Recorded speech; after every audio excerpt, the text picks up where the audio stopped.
বিধানসভা নির্বাচনের ঠিক আগেই কার্শিয়াংয়ের বিজেপি বিধায়ক বিষ্ণুপ্রসাদ শর্মা তৃণমূল কংগ্রেসে যোগদান করলেন।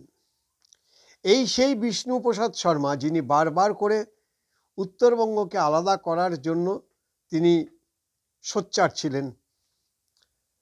বাংলাকে ভাগ করার কথা তার মুখ থেকেই প্রথমে উঠেছিল এবং যেটা নিয়ে সেই সময় তৃণমূল কংগ্রেস বিজেপিকে বাংলা বিরোধী বলতে ছাড়েনি। আর আজকে সেই বিষ্ণুপ্রসাদ শর্মা তৃণমূল কংগ্রেসে এসে যোগদান করলেন এবং তৃণমূল কংগ্রেস তাকে সাদরে গ্রহণ করলেন। আর এদের কাছ থেকে আমাদের ন্যায়, নীতি, আদর্শ এইসব কথা শুনতে হয়।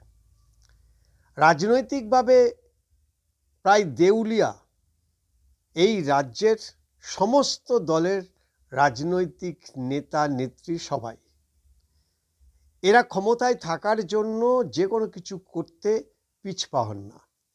আর তারপরে এই উত্তরবঙ্গ বা একটা বিশেষ সম্প্রদায়ের মানুষ যারা রয়েছেন তারা এতটাই লোভী যে তাদের কাছে এই ধরনের মানবিকতা বা এই ধরনের ন্যায়, নীতি, আদর্শ সেটা একটা খেলনা পুতুলের মতো, যেখানে দাম পাবে সেখানেই চলে যাবে।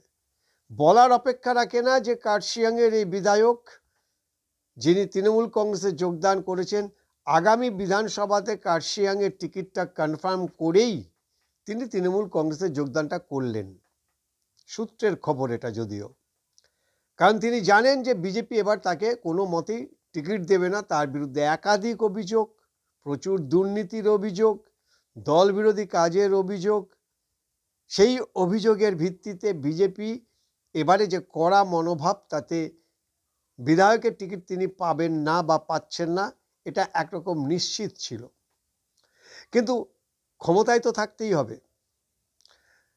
কার্শিয়াং এইসব জায়গাতে, পাহাড়ি এলাকাতে তৃণমূলের প্রাধান্য অনেকটাই কম। এখানে বিজেপি যথেষ্ট শক্তিশালী। দার্জিলিং জেলার সংসদ বিজেপির, সেই কারণে বিজেপির সংগঠন এখানে যথেষ্ট মজবুত। তাই বিজেপির সাথে টক্কর দিতে গেলে স্থানীয় এমন কাউকে দরকার যার সেখানে কিছুটা হলেও প্রভাব রয়েছে। আর তৃণমূলের যে সামান্য সংগঠন রয়েছে সেটা যোগফল করলে হয়তো কার্শিয়াংয়ের টিকিটটা তৃণমূল কংগ্রেস জিততে পারে, এরকম একটা চিন্তাভাবনা করেই বিষ্ণুপ্রসাদ শর্মাকে দলে নিয়েছেন। কিন্তু কোথায় গেল সেই ন্যায়, নীতি, আদর্শ? কোথায় গেল তৃণমূলের সেই বাংলা বিরোধী তকমা বিজেপির? আজকে সেই বাংলা বিজেপি বা বঙ্গভঙ্গ যার মুখ থেকে বেরিয়েছিল তাকেই তো কোলে আদর করে বরণ করে নিয়ে নিলেন। ফলে এই রাজনৈতিক নেতা বা রাজনৈতিক দলগুলোর কাছে ন্যায়, নীতি, আদর্শ, মানুষের বা সেবা করা, এইসব কথাগুলি একেবারে ছেঁদো কথা। মূল কথাই হচ্ছে ক্ষমতায় থাকা, ক্ষমতার যে দম্ভ বা ক্ষমতাকে ভোগ করা এবং একই সঙ্গে অফুরন্ত অর্থ ভাণ্ডার নিজের সমৃদ্ধ করা এবং নিজের পকেটে পোড়া, এই হচ্ছে মূল কথা। আর এটা নিয়েই এখন বঙ্গ রাজনীতি চলছে।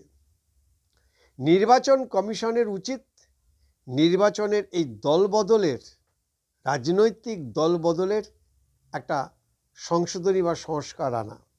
কিন্তু বেড়ালের গলায় ঘণ্টাটা বাঁধবে কে? দল বদল করতে গেলে বিধায়ককে তার পদ ছাড়তে হবে, এটা একেবারে ম্যান্ডেটারি করা হোক। এবং আরও ম্যান্ডেটারি করা দরকার যে দলেই জিতুক না কেন, যে বিধায়ক যে দলের হয়েই জিতুক না কেন, একেবারে নিঃশর্তভাবে আগামী 5 বছর সেই দলে থাকতে হবে, এরকম একটা আইন যদি না আনে তাহলে এই হর্স ট্রেডিং কখনোই বন্ধ হবে না। ঘোড়া কেনা বেচা বা গরু গাধা কেনা বেচা চলতেই থাকবে। আর এটা যে কোনো রাজনৈতিক দলের হাতিয়ার বলেই কোনো দল কিন্তু এই বিল আনার পক্ষে না। ওই একটা কথাই বলে না যে সব শিয়ালের এক রা। যাই ঘটবে ঘটুক না কেন, নিজেদের ধান্দাবাজির জন্য বা নিজেদের বিপদে পড়তে পারে এরকম কোনো বিল কোনো রাজনৈতিক দল আনবে না, এটা একেবারে নিশ্চিত। কিন্তু নির্বাচন কমিশন একটা স্বয়ংশাসিত একটা সংস্থা।